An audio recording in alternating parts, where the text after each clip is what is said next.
Hello people, right? Panapa ndine mukomana weSungura, mukomana anopisa Mark Ngwazi. Ndangosangana naye panapa ane benzi muzvambo webenzi ndafana ngoti rega ndipinde mupenzi mutupo umu. Timboona kuti toda kuti atitsanangurire muchinda uyu kuti benzi yakabva kupi, noti tiri munguva yemabenzi. Benzi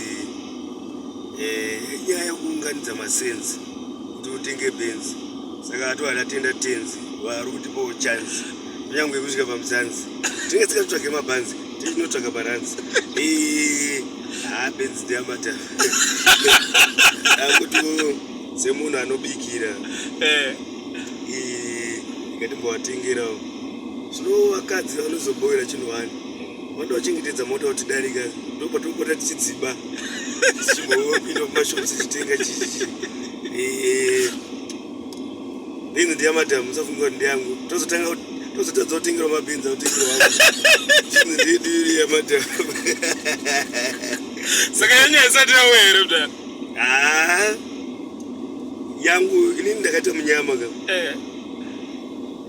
ndakafonerwa nasewekile uchivaya zvikanzi anombana ndiusatoitese wawana benzi ndandapinda mutauni baibai apa ndatoronde ndandahaya taxi icho taxi angakomplaina vandati mudara tatadza kusvika ipapo bhuzi mupedzi wetaxi ari kunetsa ada kuwedzerwa mari kanzi aromboda mari ndikati 50 zvikanzi no ngawe ndomupa 2 waya sembinga ka avona ndakaisa palaudi benzi ndovanakirwa bataenda baibai inina ndambonzi ndanoona victor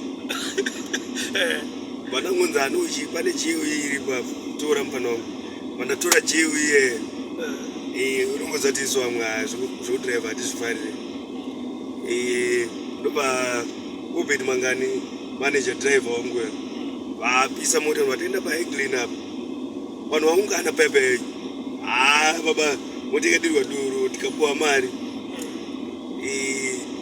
then tasvika paarea 8 baibai vanoita zvekuedzwa vanhu vatanga kuvarwa mota saka tomwe akabva arowa stereki padenga ndozvakazondipeputsa kana vandapepuka